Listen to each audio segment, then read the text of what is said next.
Hi everyone, my name is Candace Buchanan and I am a reference librarian at the Library of Congress, specializing in local history and genealogy.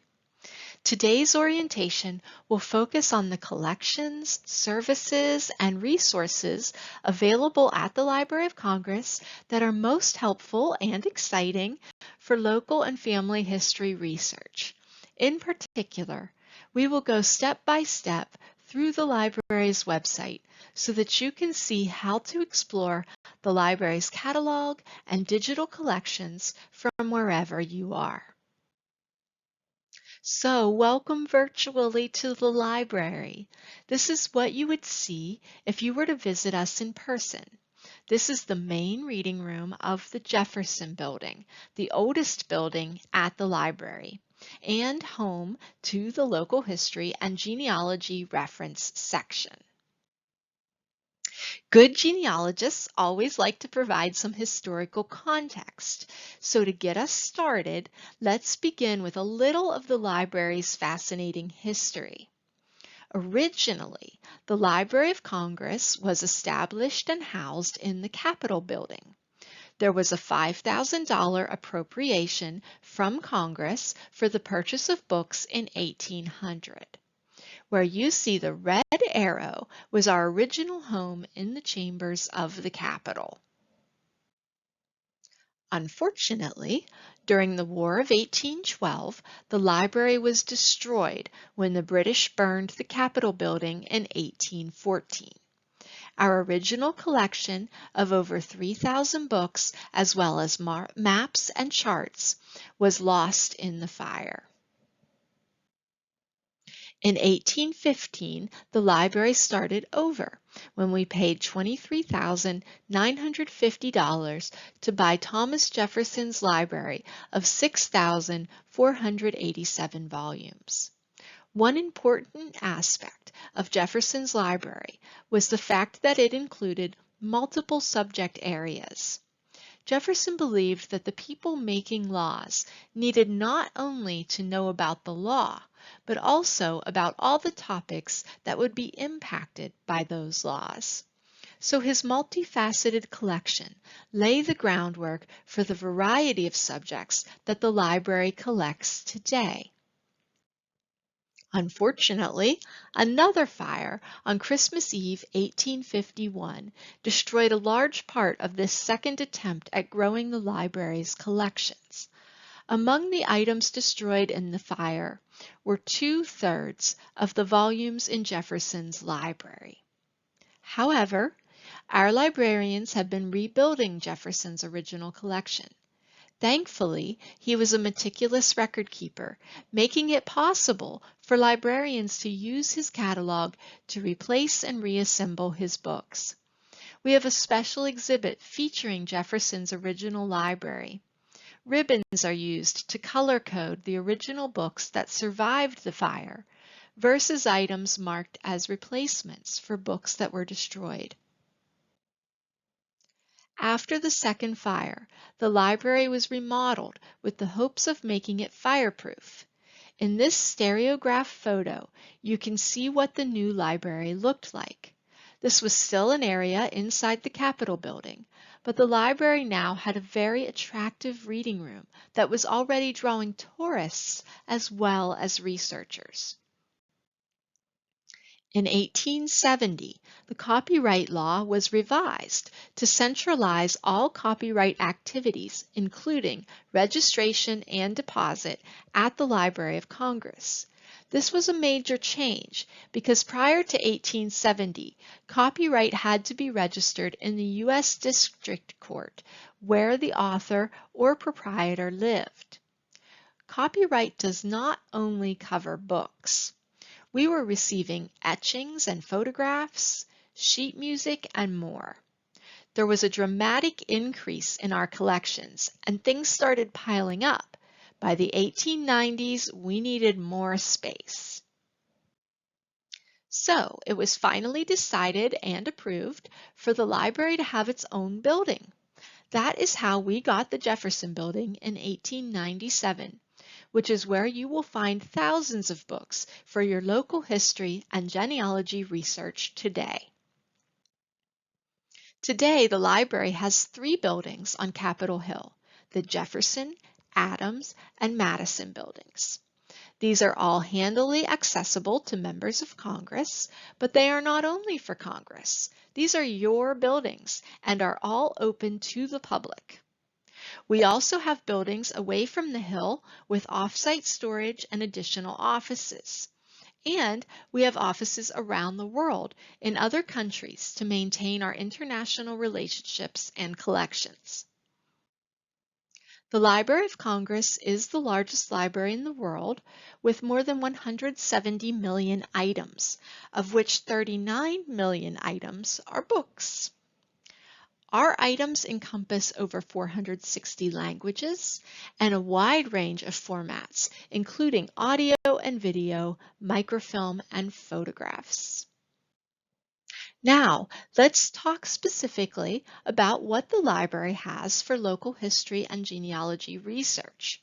This is your library, so what better way to use it than to learn about your own local and family history?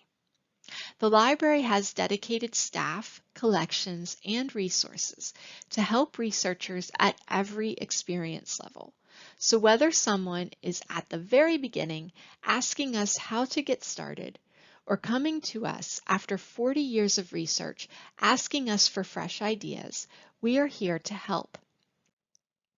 We have collected over 50,000 family histories and over 100,000 local histories for communities across the country and around the world. Our U.S. city and telephone directory collection is one of the most complete in the country. And of course, library collections also provide numerous publications and archival items that provide context and details for the stories of families and communities. It all begins with you, your family, and your community. Our librarians cannot do research for you, but we will help you to develop research strategies, do lookups in our collections, and discuss your discoveries. Often, our role is to help patrons to think creatively about the research process and to get every detail out of the records that they find. This wonderful graphic comes from Ancestry.com, which is one of the subscription databases that patrons can use while on site at the library. Very likely, many of your local libraries also offer access to the library edition of this service. We have a saying in genealogy that every time you solve one puzzle, you gain 2 more. That is because every individual ancestor that you verify has 2 parents who then need to be verified. It is an exponential and fascinating historical investigation. A family tree is never done, and we wouldn't want it to be. Family and local history research is much more than names and dates. It is really about the stories. We are rebuilding families, communities, and lives. This wonderful quote from a published family history in our collection says, "History remembers only the celebrated. Genealogy remembers them all." That is a pretty perfect motto for what we do. These are some basic points that genealogists might consider as they get started or when they need to take a fresh look at an existing project. Always start with yourself and work backwards. Talk to your family or the friends and neighbors who knew them. Ask for the stories, collect the documents, verify every fact and relationship. Always remember that family history is human history. Genealogists must go into their research with open minds. Ancestors were human, anything is possible. There are surprises that may bring joy, sorrow, or frustration. We seek out the facts and share honest and accurate history to the best of our ability. It is important to know that the Library of Congress is different from the National Archives. If you are looking for a specific document created by the federal government, such as a homestead, military pension, or even a census roll, those original documents are at the National Archives. We may have access to some of those documents through our subscription databases, but we do not hold the original records. The same is true for state and county level records that must be obtained through the appropriate local offices. Most records are not digital, so it is essential to reach out to the communities where ancestors lived to find unique records and tap specific resources. Because family history is human history, it embraces all aspects of life and society. Accordingly, you will want to use the full scope of library collections in your research, not only the specific items classified as local history and genealogy. We have 20 reading rooms with unique collections and specialized librarians. Think about your ancestors and all the ways that their lives may have been recorded. Some of these subject areas are obvious choices, like maps, newspapers, and photographs. But did you know that if your family Bible made its way to the Library of Congress, it is probably in the rare books division? One of my relatives served as a bugler for his company during the Civil War. At the library, I found him in the collections of the Performing Arts Reading Room, where he appears in an 1870s annual catalog from an Ohio music school. He was working as a band leader and professor, providing me with evidence that he turned his wartime talent into a lifelong career. As you look at this list, you can see how many possibilities there may be for learning these stories. You can brainstorm about all the ways to use the catalog and collections for local history and genealogy research. To explore what the library has to offer, you can begin on our website, loc.gov. Beneath the image carousel of our latest news, you will see the major menu options for the website. Let's start by clicking on the Researchers tab, easy to remember since we are researchers. The next page is geared to those who plan to visit in person, so that you can set up an appointment if you would like to, although this is not required. If you do not need to set up an appointment, just go ahead and click on the Learn More link underneath the banner photo to proceed. On this page, you are going to see a list of our reading rooms and a number of other specific tools and options geared towards researchers. Local history and genealogy research services are located in the main reading room. So we're going to choose the main reading room from the list. On the main reading rooms page of the library website, you will find important information about using this research center, whether you are doing so in person or virtually. The first thing I want to point out on this page is the Ask a Librarian button.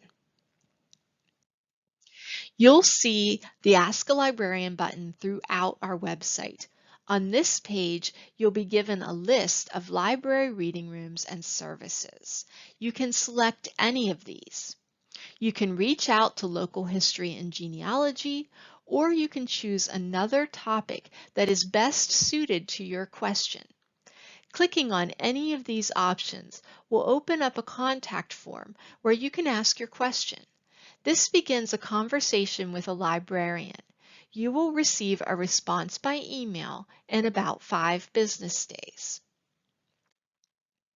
Returning to the main reading room website, the second section I want to point out is under the Researcher Resources tab on the top menu. On this page, you can choose to view our research guides. Each librarian has subject specialties and expertise that they apply to their guides. Research guides provide concise, critical information on each topic. The guides also include action items, lists of specifically curated books, blogs, articles, digital collections, and more, depending on the subject. For example, this guide about local and family history photographs provides strategies to find photos at the library and beyond, since many of these images exist in private family collections or at local repositories, such as community churches, schools, or historical societies. This guide also digs into how to pull every single clue out of the photos that you find to emphasize that these photographs are historic records, not just illustrations. Photographs are a valid part of the reasonably exhaustive research steps we perform as genealogists. Right now, genealogists are learning how to embrace scientific as well as historical research. Likewise, we collaborated with the library's subject specialists in science and technology to offer the latest and most accurate information about genetic genealogy. These guides are constantly curated and kept up to date. The library has a number of categorized state guides for law, history, folklife, and more to help you quickly find state-specific resources. In Pennsylvania's Local History and Genealogy Guide, you can see a breakdown of state vital records so that you know which year's records were kept and where to find them. Similarly, for courthouse records, we have identified what each city or county office does and which records it maintains. In each of the topic and state guides, we also provide quick links to the specific library digital collections that apply to the research. The curated lists and the research guides will help you navigate directly to some of the most relevant items, but you can also search and explore these vast collections yourself. This is such an exciting part of the library's website. You can use our digital collections from wherever you are. You do not have to be in person at the library to see these items. Just so that you know ahead of time, the handout that you will receive today as a part of this presentation includes step-by-step directions so that you can easily repeat what I am going to show you. Begin on our homepage, loc.gov, and this time choose Digital Collections. No login is required. These collections are free to access from any computer. Go to the search box on the upper right. In the first field of the search box, select a category from the drop-down menu. You can narrow your search specifically to topics such as maps or photos, or if you would like to search across all categories, you can choose the option titled Everything. In the second field, type keywords such as a town or county. Try it with and without the state name or abbreviation to narrow or broaden your results. I'm demonstrating with my hometown of Waynesburg, Pennsylvania. For now, I'll not include a state. I can add that if I need to narrow my results. Once you have your search results, you can click on entries of interest to see full details, download images, and explore related items or collections. For example, these are just a few of the research results from my small hometown. We see great maps and multiple decades of telephone directories. There are also Civil War era newspapers and detailed panoramic drawings. We also see particular items such as oral history interviews and ephemera preserved by our Veterans History Project. Going back to the Digital Collections menu, you can see that some featured favorites are highlighted at the top, but you can also scroll down for a full menu. A great collection for local history and genealogy is the Historic American Building Survey, which you can search by community to find places that mattered to your local or family history. These files may include narrative descriptions, architectural drawings, and photographs. This is just one page from a file for a house located in a very small village near my hometown in Greene County, Pennsylvania.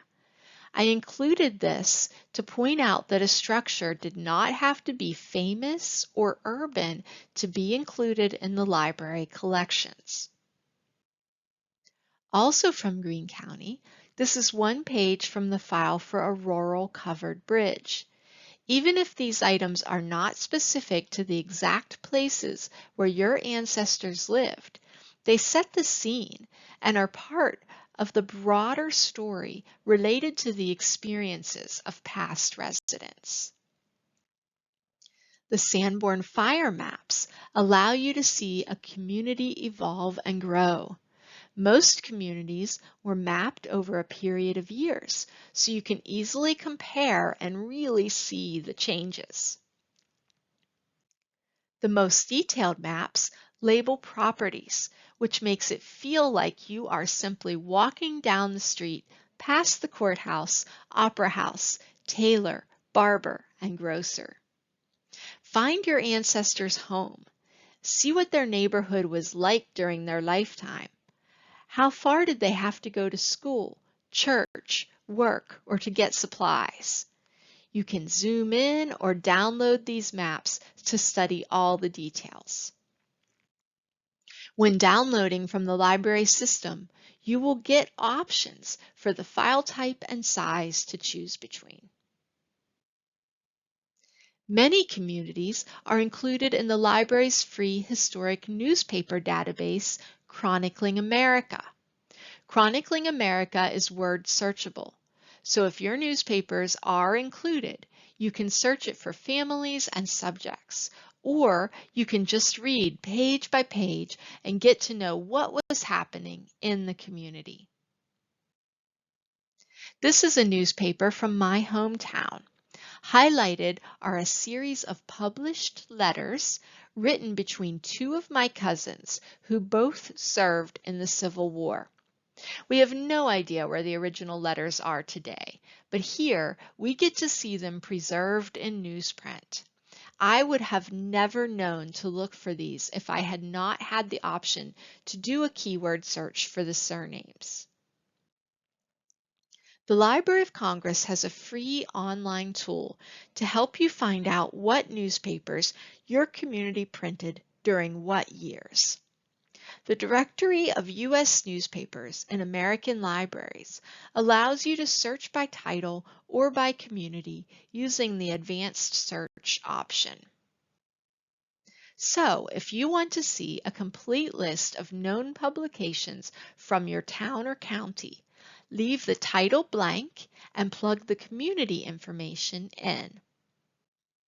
The results list may surprise you. Often we learn about publications that we never knew existed. Click on any entry in the results list to see the details. The About This Newspaper tab will provide titles, years printed, and a brief history. The Libraries That Have It tab will tell you where the archives are kept so that you can access them. This tool is so important for identifying and finding local newspapers. The Library of Congress Veterans History Project collects, preserves, and makes accessible the personal accounts of American war veterans. These archives represent service members from World War I to present day. You can look for your relatives as well as those with whom they served in order to understand and share the most complete story of these experiences. You can also take this opportunity to encourage living relatives to participate in this project so that future generations will be able to discover their stories. This is a great project for scout troops, students, or community organizations to help interview local veterans and preserve that history. Now that we have explored the digital collections, let's look at how you can search the Library of Congress online catalog. Even if you are not able to visit the library in person, the catalog is an important tool in your research. Again, the handout that you will receive as a part of today's presentation provides step-by-step directions so that you can easily try out searching the catalog yourself. We start back at loc.gov, and beneath the image carousel, we'll choose Library Catalog. We like to begin with a browse search, but you can also get much more specific with advanced or keyword options. In the browse search, you can get a drop-down menu, so if you know a specific title or author, you can call that right up. In most cases, we might not know what materials exist, so we want to do a search that will show us what is available. For this, we choose a subject search. Each subject heading will provide a list of related publications or archival items that you can then review for specific ties to the family or community you are searching for. In the drop-down menu, choose Subjects Beginning With or Subjects Containing. It is often worthwhile to try both options. To look for a specific family, type the surname plus the word family in the second field. Notice that our catalog will offer you cross-references to alternate spellings. Be sure to examine those because flexibility in spelling will be very important for finding related items. To look for a community, type the city or county in the second field. Wait to type the state until you see how the state is abbreviated in the catalog. Your search results will show you every state that has a city or county by that name. You can then select the correct one. Your search will generate a list of subject headings. Many may be of interest. You can click on any of the subject headings to see the corresponding list of items. From here, you can click on each item to see full details. In some cases, links to digital versions of the item may be available. In those cases, you can click the links to view the items. This is one way that you can use the library catalog from home. If a digital version is not available through the library catalog, you can plan a visit to the library to view the item in person. If you will be visiting the library for the first time, we encourage you to send us a message through the Ask a Librarian service ahead of your visit so that we can answer any questions and assure that your items are ready for you when you arrive. As mentioned earlier, you will see Ask a Librarian buttons all over our website. One such button is even right on the catalog page for you. If you are unable to come to Washington, D.C., you can talk to your local library to determine if they can request an interlibrary loan on your behalf. The Library of Congress does not loan local or family history items, but other libraries may. And if they do, your local library will be able to arrange to borrow those items for you. Many of us used interlibrary loan in our school days, but it is also an excellent tool for local history and genealogy research so that we can borrow these unique books from the communities where our families lived. If you find that the Library of Congress is the only or most convenient access point for an item, you can request a lookup through the Ask a Librarian service. So once again, please use that option to open up a dialogue with the librarian. As you complete your research, we encourage you to consider donating a copy of your publications to the Library of Congress so that your work is preserved and discoverable through our collections and catalog. The Library of Congress is the largest library in the world, with vast collections and services. Accordingly, this brief overview has covered a lot of material. As you explore the library's website and as you pursue your local history and genealogy research, we encourage you to reach out to us at any time. Please use the Ask a Librarian button to start a conversation with one of our subject specialists. The digital handouts shared with you as a part of this presentation will walk you through the steps for searching the library's catalog and digital collections. We're so glad that you joined us today. I hope you leave inspired to learn. If you would like to stay tuned in to ask any questions, please do so. Otherwise, please enjoy the rest of your day, and we will hope to see you at the library.